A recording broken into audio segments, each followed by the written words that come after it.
I'm really excited for today's meetup because we have a really big launch of Felt Teams, and we're finally out of beta. And I'm really, really excited to introduce you to Felt's senior designer, Lauren Baxter, who will walk us through our launch. Lauren, please take it away. Sure. Hey, everyone. I'm really excited to be here with y'all and to share a little bit about how we've been thinking about things and working at Felt. So I'm going to share my screen over here, and hopefully you can see this. Somebody yell if you can't.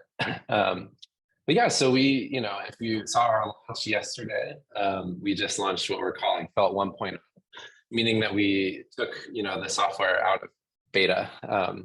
And, I want to talk a little bit about what that means and kind of what we're thinking and how we got here. But before I do, I'll just share a little bit about myself. So my name's Lauren. I'm the designer at Felt. I joined a year ago, and I live in San Francisco. And this is a picture of me and my partner Marie and our dog Daisy. And we're on Ocean Beach. If you've been to San Francisco, I love Ocean Beach. I spend a lot of time there. So I come from the world of design, mostly product design.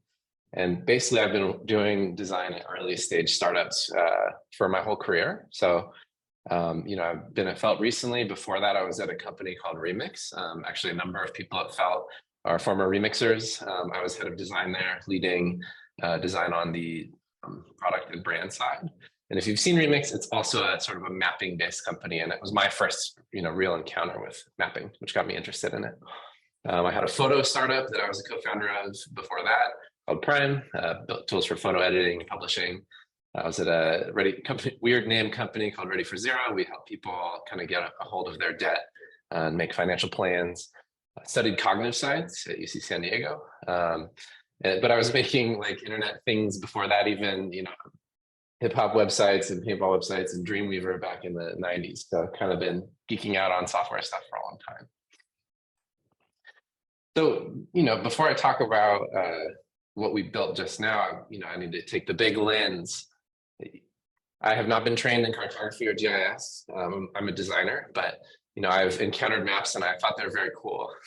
And I think that's probably true of most of the people on this call. And I think of maps as like a certain kind of communication technology. And you can use a map to, figure out like, how do I get from here to there? Or show people where, a buried treasure is. Find out like where does it tend to rain. There's so much you can put into a map. It's a really great piece of technology that we use to communicate. And there are other communication technologies, right? There's the written word. There's photos, there's video, there's smoke signals. And yeah, these are all different like tools we use to send information and tell stories back and forth with each other. That's a typo, that's not intentional. But I want to think about the evolution of a communication technology, right? Like who gets to use them. And I think for any of these, you start out, you don't really have it, right? Nobody can write until writing is sort of invented. And then eventually you get writing, and pretty quickly you get into a situation where special trained people with fancy tools can use this technology. So with writing, you have papyrus is like hard to make, you have ink is hard to get. To learning to read and write is very special and expensive. And so you get like scholars and priests and people who have access to this technology.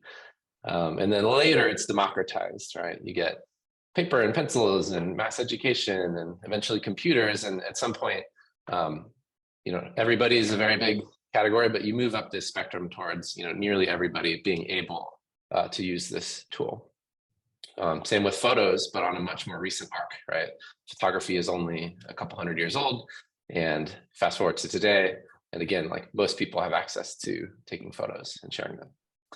So, for me, I think about with respect to mapping, where are we? It's a question I would pose to everyone to reflect on. And for me, the answer, I'll break it down into broad categories. I think for the Atlas style mapping, how do I get from here to there? Where are the restaurants? It's pretty democratized. You have Google and Apple Maps. Shout out to MapQuest and printers back in the day. But it's very democratized. But I think, when you think about map making, that's anything sort of outside of that, the bounds of that, I think we're still, somewhat around here, and we're moving up the scale. But I think, GIS, cartography, these are still very specialized disciplines, and they're not going away. I think it's like a really powerful and important discipline. Um, but I think, there's still a gap in terms of making it possible for regular people to make maps. And, we're not the only group working on this, but I think we're really in a time of moving from it being very specialized and you need a degree or training and you need, these really powerful tools that can do anything under the sun, and moving to a world where, you still have the very powerful tools are so important, right? But we still need to like bring a wider group of people into this ability to make a map. In particular, I think, bringing this back to what we're launching this week, groups of people need to be able to work together on maps. Again, it's a communication tool. So you don't just, sometimes you might just make a map for yourself, but a lot of times you're going to make a map and you're going to show it to someone else because you want to communicate something to them. That's anywhere from like a group of friends planning a trip. But, when you look at organizations, most organizations have some kind of mapping need. And it can be, anything under the sun. There's many different organizations with different needs.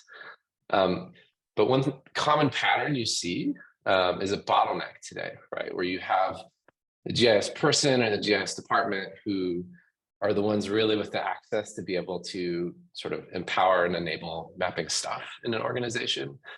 Then you have everyone else. And everyone else is like pretty dependent on GIS for basically everything. And that can be anything from, the really high level, like, let's get geospatial data, let's make it available to our organization, like these kind of really powerful tasks. But sometimes you see some GIS people or departments feel like kind of a machine where requests for a map come in and then, a map comes out, right? And that can be frustrating, especially if, what they're getting asked for is like a pretty simple map. And so, we think it should look a little more like this if we succeed. And what that means is, you still have the GIS department solving these really high level mapping needs for an organization. But for everyone else, right, they should be able to self-service on top of that in a much more powerful way. And sometimes even work together without needing to bug the GIS people for something really small.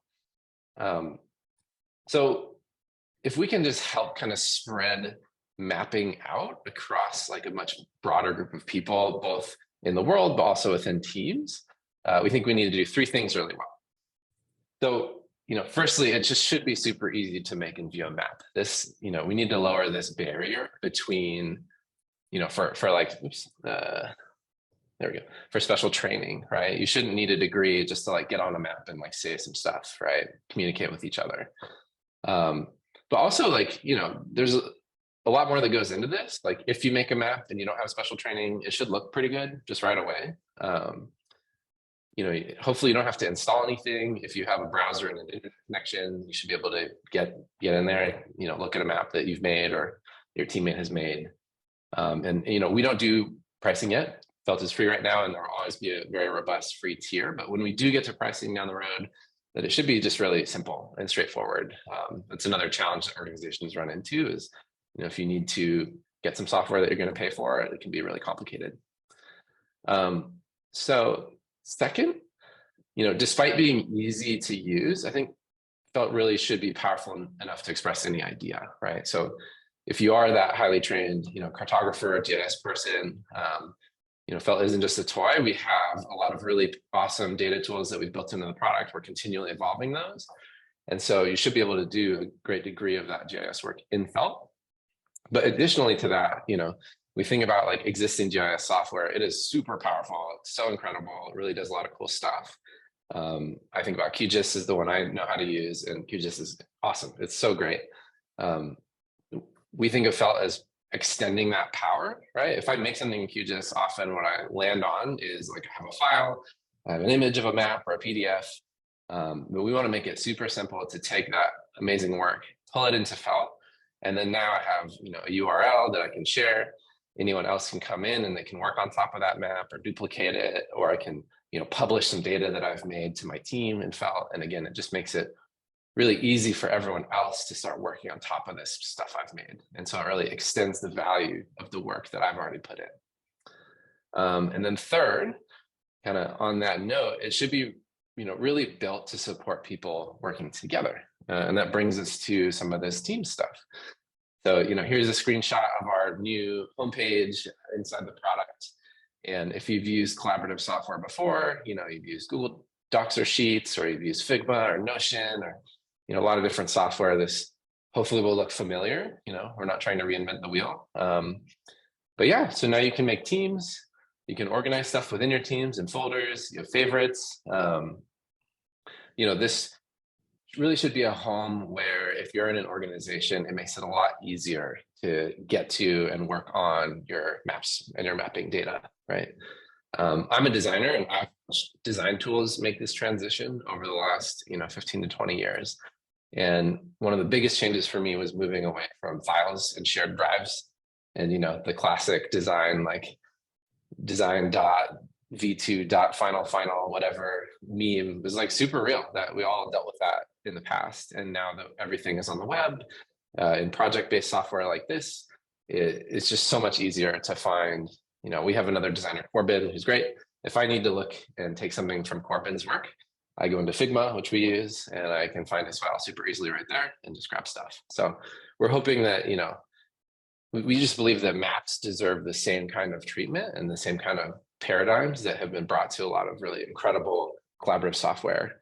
And so that's what we're going for with this team stuff. Yeah, so like I just said, modern ideas brought to mapping, right? If you've used modern software in sort of a bunch of different categories, like maps and the process of mapping deserve the same treatment. So I want to do a quick demo and show how this all comes together. So I'm going to go into Felt and make a new map. And yeah, so I have some fun data that I found in Arizona about, I'm from California, water is a big deal here in the West and the Southwest. We've been facing a lot of droughts recently. So let me pull up this data. So I found this GeoJSON on a university website with precipitation data for Arizona.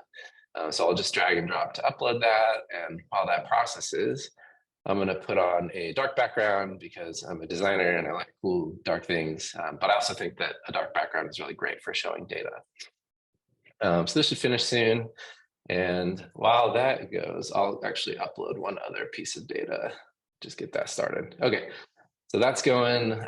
We've got our precipitation data here, and I'm quickly going to style this. And let's see, first of all, I don't want labels on it. And we're going to color it by this range field is the amount of precipitation. And then we're going to make, I really like, if you are a nerd about this stuff, we have many different ways to set the steps. I like continuous. Let's hide this waterway stuff right now. There we go. Yeah, so now I've got just a few clicks. I've got this really nice map of precipitation. I'm going to put it below water and roads. And one more thing, I love to add terrain. Terrain. Especially with precipitation, terrain obviously has a pretty big impact on where rain falls. So I think it kind of like adds to the meaning and semantics of this map. Cool, so we've got our precipitation map on here. This is in inches. I guess I could add that if I want a good legend. In inches. And click out of here. There we go. And then, yeah, let's look at these waterways. So now I have some line data that came in. I'll style that, and I'll just make these much smaller because they're kind of dominant here. And they're already blue. Good job, Felt. I'll make them a dark blue, though, because I'm a fancy designer like that. And there you go. I have this really nice map. We're still working on these label text spacing. I'm actually just going to turn labels off here. Not that helpful. Now I've got my Arizona precipitation map. So far it's just me, right? I made this map, great. But let's pretend I work at a department that I made up. It may exist, but I don't know. I'm just making it up, and I'm calling it the Arizona Department of Water. So I have this ability to create a team in Felt. So I'll create a team. And I'm going to call it the Arizona Department of Water. Sorry, it's very cold in San Francisco, so my hands are not working well. So I've created this new team, and I won't invite anybody now, but you can just invite all the people in my organization, and they'll have access to this. And what I can do is go back to my address and move this map into my new team. There we go. Now it's in the team. We can create folders and start to get organized that way. So let's just do that. Let's say precipitation folder, just to demo that. And if I move this map into that folder, now it lives in there. Great. So now everyone on my team immediately has access to this map, even if, for example, maybe we have a Slack or what's the Microsoft one? I don't even remember the name. I've never used it. But we have our group chat. Maybe I've shared it, but a month from now, someone else joins the team. They're not going to find that historical link to this map. But if I have a team and I can invite them into it, now they have access to all my maps, even if I didn't share it recently in our chat. The other thing we just added that we think is really cool is, let's say I've done some GIS-y type work. I've brought some geospatial data here. Maybe I want to empower other people on my team to work with this data too on their own maps. So what I can do is go under the layer options here. Actually, before I do that, I'll just say, I would probably go in and just do everything I need to make this data set really nice. Not only the styling, I might go into info and give it a description. I might go into each data set here. This is kind of deep, but I would edit the metadata and come in and say, when was this data made? What's the source? What's the attribution? What's the license? I'd really fill this out. I won't do that now just to save time. But then I can come in and say, publish this layer to my team. And you'll see I got a little drop down for the teams that I'm on. We have a team at Felt. But I will publish this layer to the Arizona Department of Precipitation. And I'll publish the waterways. Same deal. And now, if I go back home, and let's say I'm creating a new map. Let's say I'm someone else on the team. And I need to create a map about something, right? I'm working on something else in the future. And it's useful for me to have that layer. When I look in here, it takes a minute for these previews to get rendered. They'll show up in a little bit. But let's say I need, this precipitation stuff. I have access to it here. And it's searchable. It shows up in addition to all of the pre-built layers that Felt has. So I can come in here, anyone else on my team can, and I can go add Arizona waterways and Arizona precipitation to this map that I'm making. And now I have a copy of this data. So we hope, kind of circling back to what I talked about, how a team might work together. Just run back to this slide. There's always this GIS person who's doing the deep, powerful work, right? Of getting the geospatial data, doing the hard stuff. But with some of these new tools in Felt, I'm hopeful that, and we're hopeful that the work that the GIS person does is just extended into so much more value, because now people can come in and work together on top of this. And, this is kind of a sciencey type of data set, but you can imagine developers, people in real estate, people in fire response.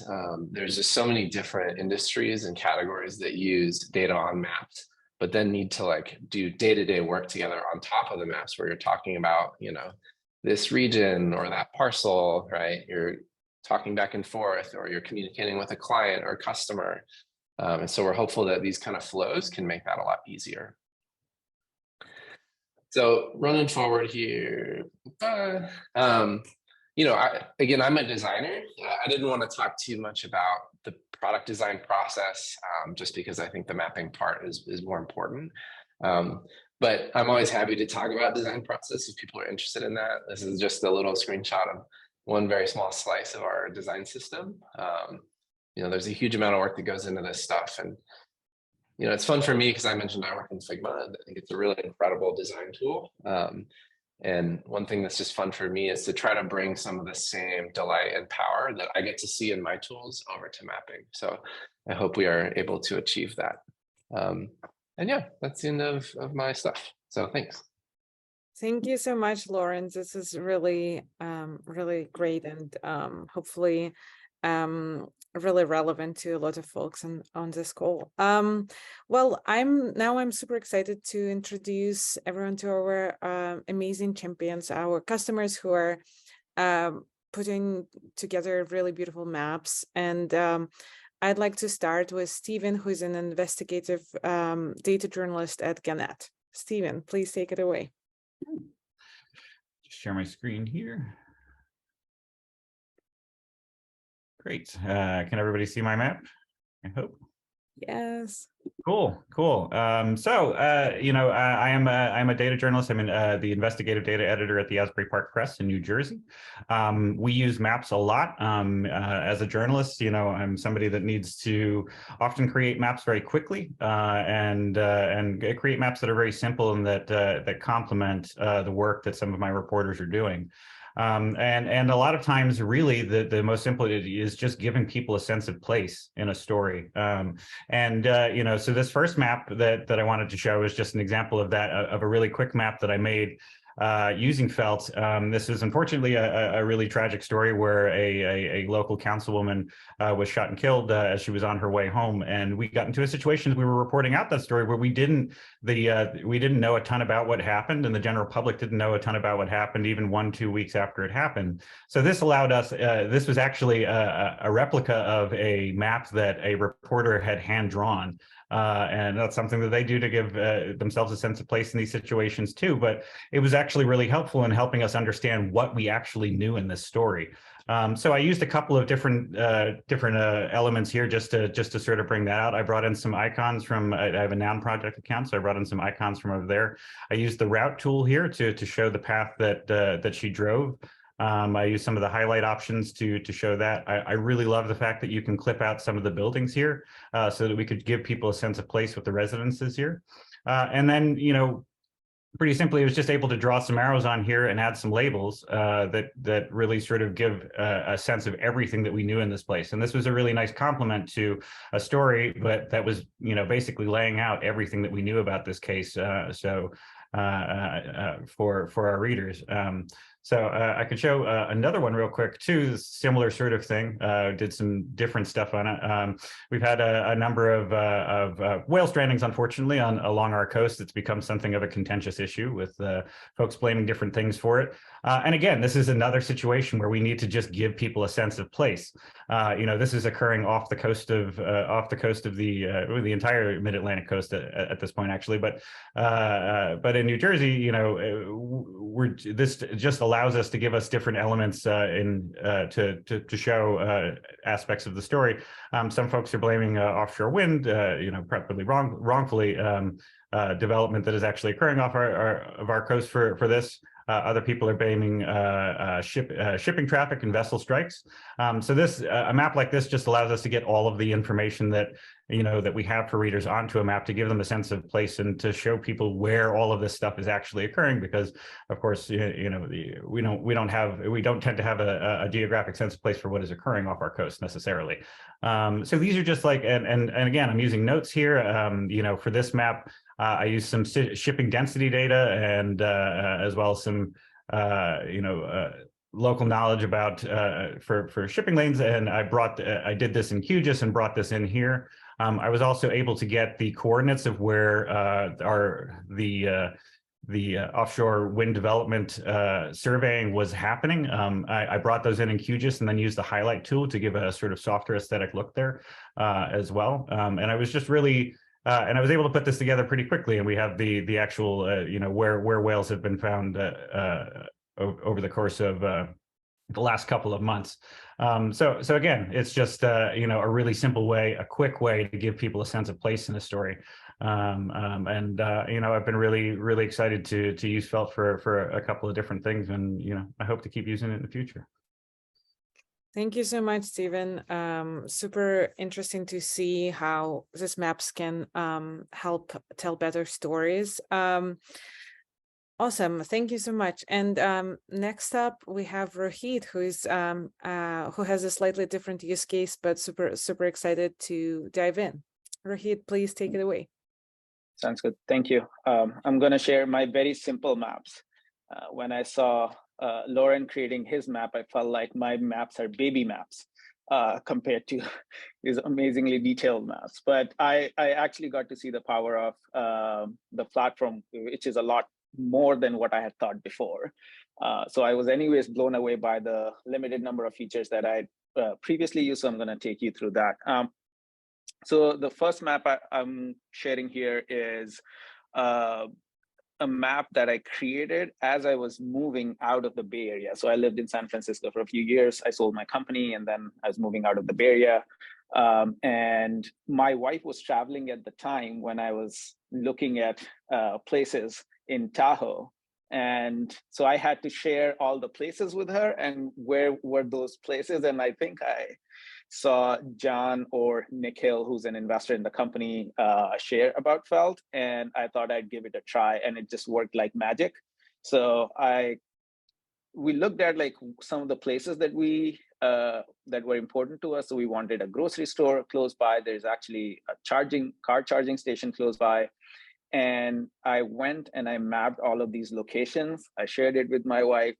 She told me, no, on all of these locations. So I just marked them and then continued to sort of move through all the locations. And then this was the top choice that we both agreed on. And that's the place we actually rented. So Felt basically helped me rent my place. I was moving out of Bay Area and keep me at good terms with my wife. So that was a win for me. So that was the first map I created.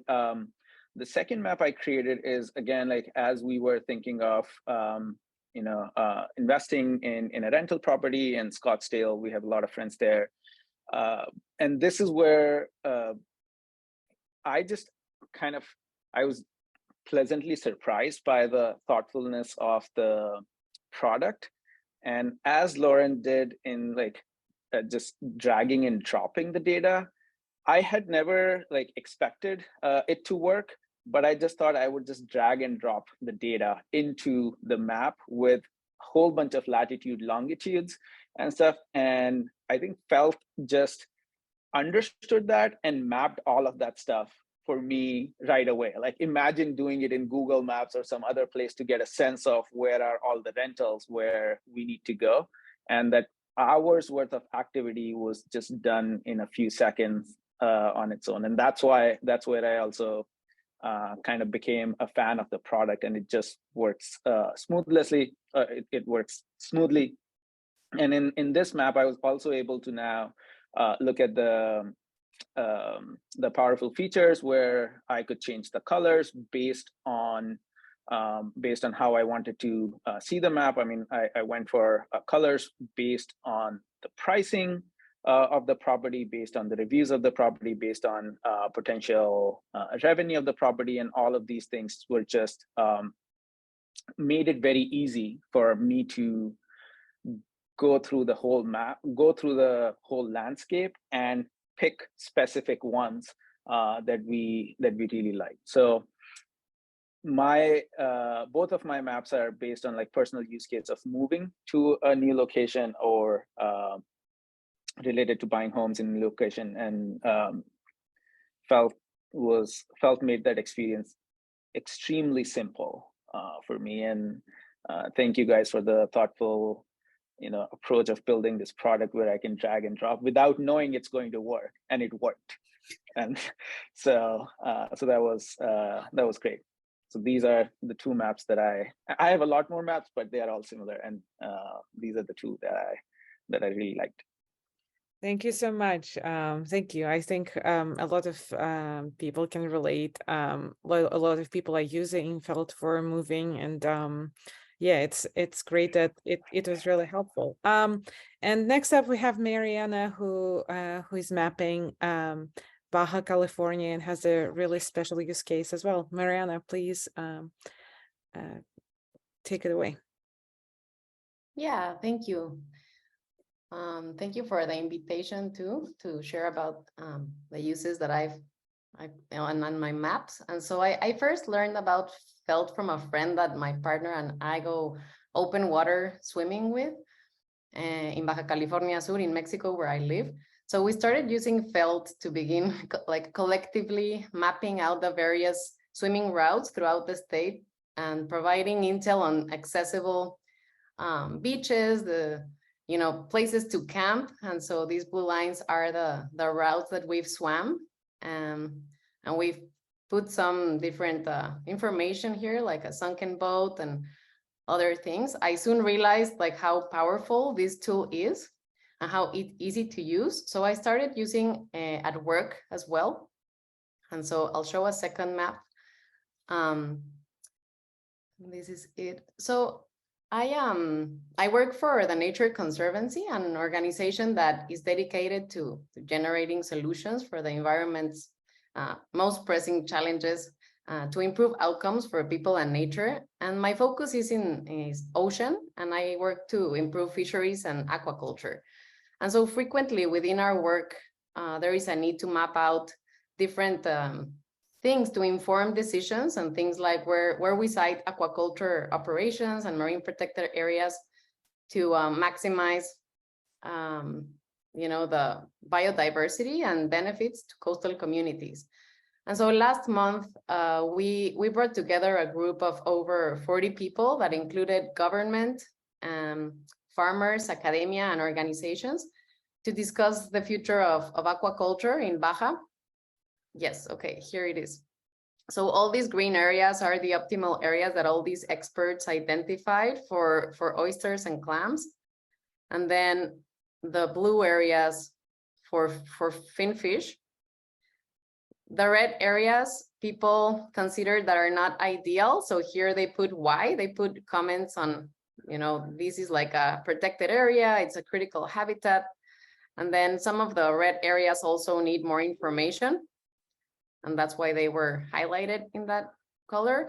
And I really liked these different functionalities. Like some people put polygons where they know there is already things. Some people just shaded the areas. Other put points, just dots like this that mark different places. And this is like a seamount. And so this was super useful. And this map was so compelling for the in-person participants that all the paper maps were transcribed to this felt map.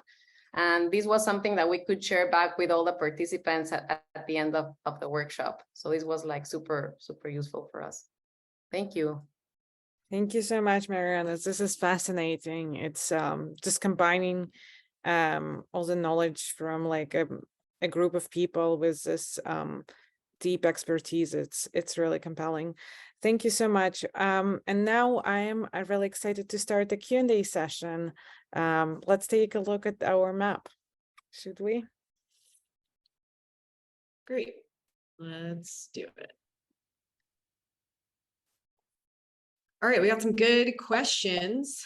The first is, does Felt have a public database of feature requests and features in the pipeline, or her plans to create one? So I asked the question back to Luke, which is, which features do you want? And we really should use this time as an opportunity for all of you to just, ask away for your favorite features. I will also say that if you join our Slack community, we have a channel for feature requests.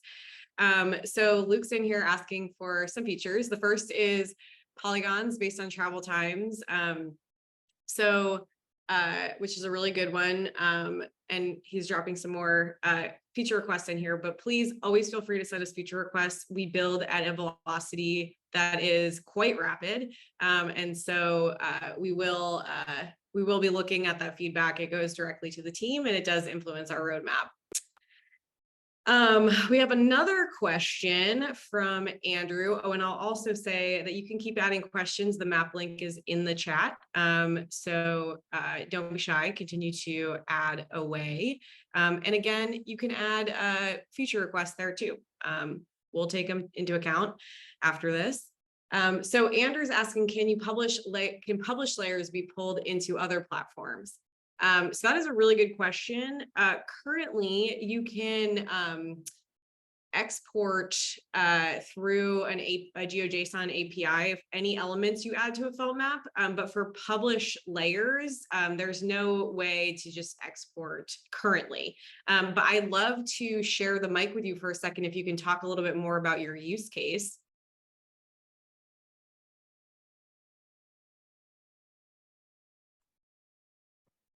Hi, And sorry for yeah. the mute button here. I am a city planner in Portland, Oregon, and I'm imagining, having a workshop or something where people use this tool and then, pulling that into some ArcGIS kind of maps that we have for other purposes without doing a whole lot of work in between to translate that. Yeah, so we've had a lot of city planners use Felt for workshops. And what's really nice is that those elements, those drawn elements, you can export, and you can just write .geojson on any Felt link, and programmatically it will become a GeoJSON file. You can also export to GeoJSON. One tip that I have is that comments, you can leave comments in pins, and then they will, when you export, be part of a line of data with a location. So you can get comments that are like pinned to a certain location that way, and it's just like a little useful thing that we've seen a lot of planners be doing when they are getting a lot of comments and want to take them and use them somewhere else to do some post-processing. Yeah, that should work for you really well. It's definitely a common use case.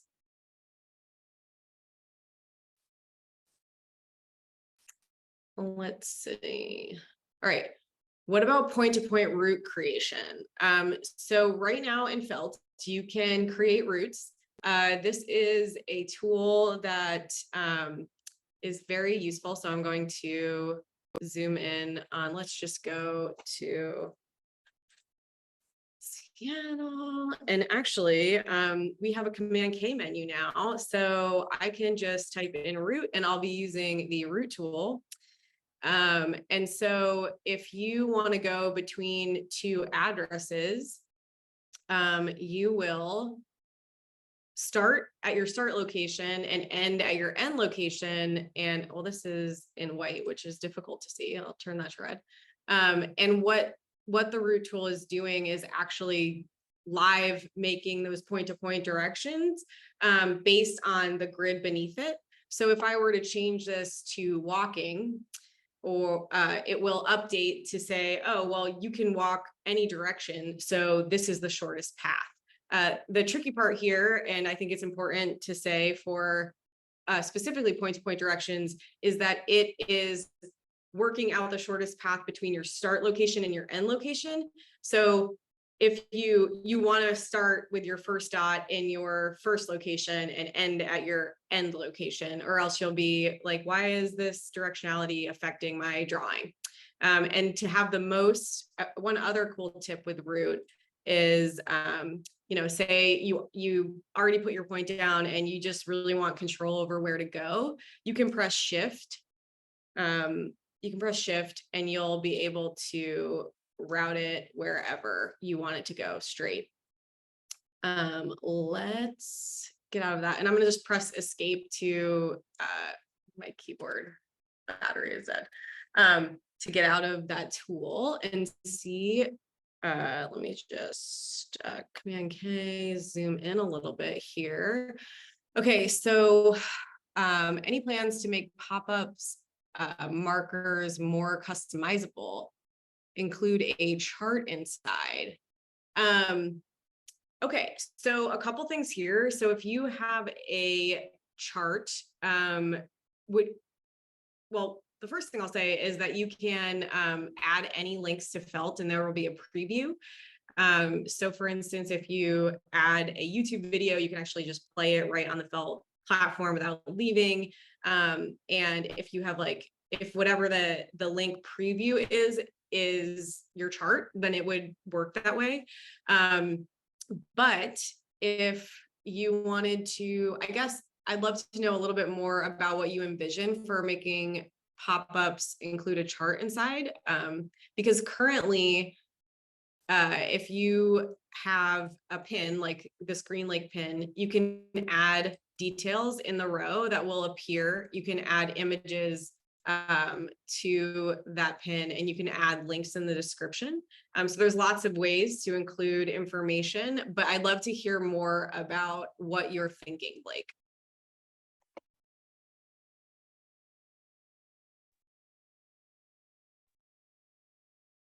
Hi there, could you hear me? Yep. Hi. Yeah, I was just I sort of have a map that I have right now in a Google Maps platform that I'm trying to transition to Felt, and the chart was just an example, but what each marker currently does on this map is open up a photo gallery. So there's multiple images to that one point, and has sort of like a text description. So I was just sort of curious to know what would be ways to sort of make it look cleaner. But it is helpful to know how like the links could be one way to maybe have it sort of hosted somewhere else, but viewable inside Felt. Yeah, that's a great point. So I know that we've thought a lot about adding more images to the pins. But the other, really good tip here that can kind of be hidden is just that you could add like date, time, you can add these rows to your pin. So when you select it, you can see all that information that you want to include in an organized way. Okay, let's see. I am a one-person shop and I work with clients. You want to just speak your question?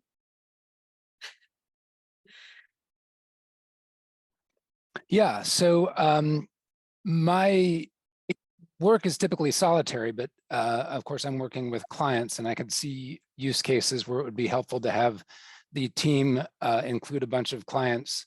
But I'm wondering if the like the example that Lauren gave of a department, is it more meant to be a team within one organization? Does that question make sense? Yes, of course. I love that question. As a former city planner myself, I worked with a lot of clients, and actually our team folder structure is one where you can set it up based on projects, and that'll be really useful for you.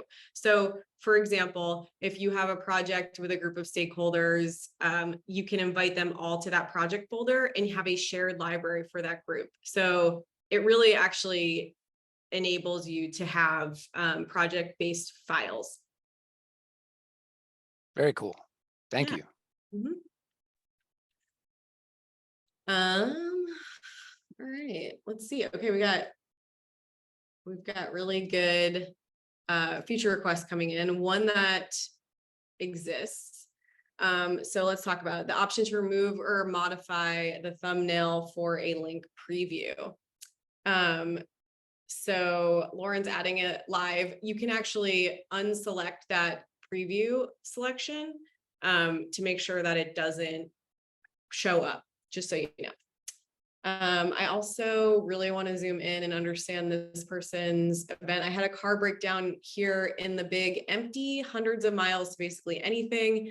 Wow, that sounds crazy. Good times, great oldies, level 3 fun. All right, let's see. I think that brings us to the end of the Q&A. Unless anyone, I'm going to leave 1 minute for someone to chime in with any last questions.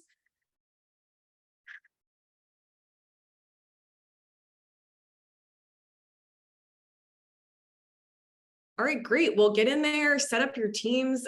Again, like we mentioned, you can set them up to be project-based and just, get all your project-based layers into that team library and make them available for that exact group of people that need them. It's just a good way to stay organized with your data without sharing heavy files back and forth or needing to set up a SharePoint folder. It's already there, already styled, and everybody can just build off of the same maps. So check it out and tell us what you think. Like I said, we build at a rapid clip, and we are always interested in hearing from you. So this is not your only opportunity. You can write us at any time. You can write me at any time at rachel@felt.com. Would love to hear those feature requests and enable you to work well with maps. Thank you so much, Rachel, and thank you everyone who joined us today. These meetups happen every month, so stay tuned for more announcements and join our Slack group to show your map or ask a question or submit a feature request. We are always really happy to hear from you. Thank you so much, and see you on the internet.